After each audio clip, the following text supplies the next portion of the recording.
स्वातंत्र्यानंतर भारतात पहिलं मतदान कोणी केलं माहितीये का? एका सामान्य नागरिकाने आपला मतदानाचा हक्क बजावला आणि त्या एका निर्णयामुळे संपूर्ण देशाच्या भवितव्याला दिशा मिळाली. मतदार म्हणजे तो नागरिक जो निवडणुकीत मतदान करण्याचा हक्क ठेवतो. भारतात 18 वर्ष पूर्ण झालेला प्रत्येक नागरिक मतदार होऊ शकतो आणि त्यांच्या मतदानामुळे सरकार ठरते आणि लोकशाही चालते. म्हणजेच मतदार हे लोकशाहीचे खरे नायक आहेत. नमस्कार मंडळी. ऐकाव ऐका या आपल्या खास मराठी पॉडकास्टमध्ये तुमचे मनपूर्वक स्वागत आहे.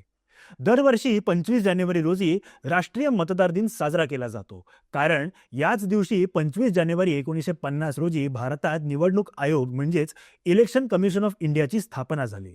हा आयोग देशात मुक्त, निष्पक्ष आणि पारदर्शक निवडणुका पार पाडण्यासाठी जबाबदार आहे. त्यामुळेच या दिवशी आपण मतदार दिन साजरा करून मतदानाचं आणि लोकशाहीचं महत्त्व जनतेपर्यंत पोहोचवतो.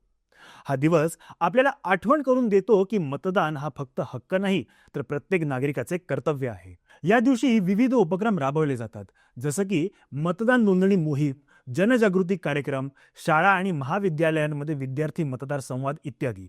मतदानामुळे नागरिकांचा आवाज शासनापर्यंत पोहोचतो आणि त्यामुळे प्रत्येक मत खूप महत्त्वाचे ठरते. आपण लोकशाहीमध्ये राहतो. आपल्या मतामुळे आपण आपले प्रतिनिधी निवडतो, जे आपल्या समस्या समजून योग्य निर्णय घेतील.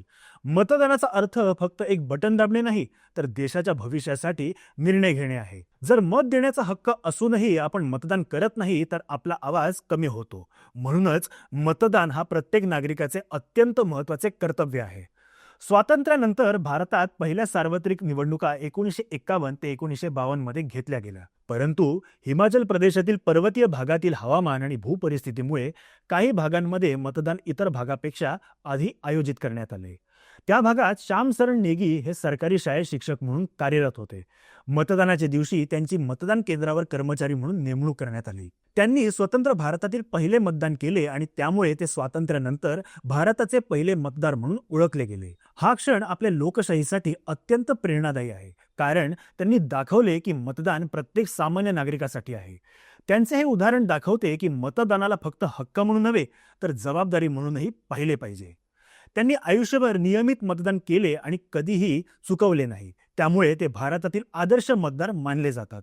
श्यामसरण नेगी यांची प्रेरणादायक गोष्ट सांगायची तर शिक्षक म्हणून त्यांनी आपल्या समाजासमोर एक उदाहरण ठेवलं.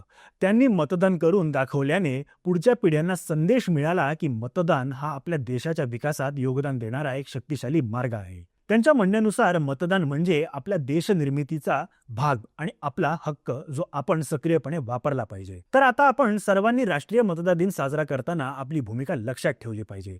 तरुण मतदारांनी आपले पहिले मतदान अत्यंत गंभीरतेने करावे. मतदानापूर्वी मतदार यादी तपासावी, मतदान केंद्रावर वेळेवर पोचावे आणि कोणत्याही दबावाशिवाय आपले निर्णय स्वतंत्रपणे द्यावा.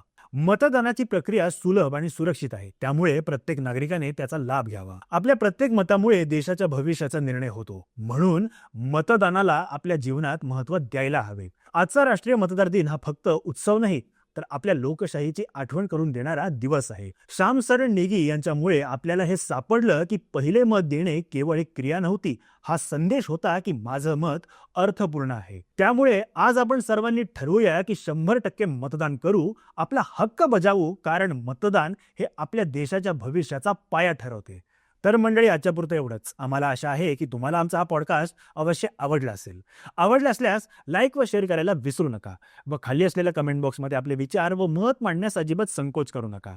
ऐका हो ऐका मराठी पॉडकास्टच्या पुढील अपडेट जाणून घेण्यासाठी आमच्या चॅनलला सबस्क्राईब करा व बेल आयकॉन प्रेस करायला विसरू नका. धन्यवाद.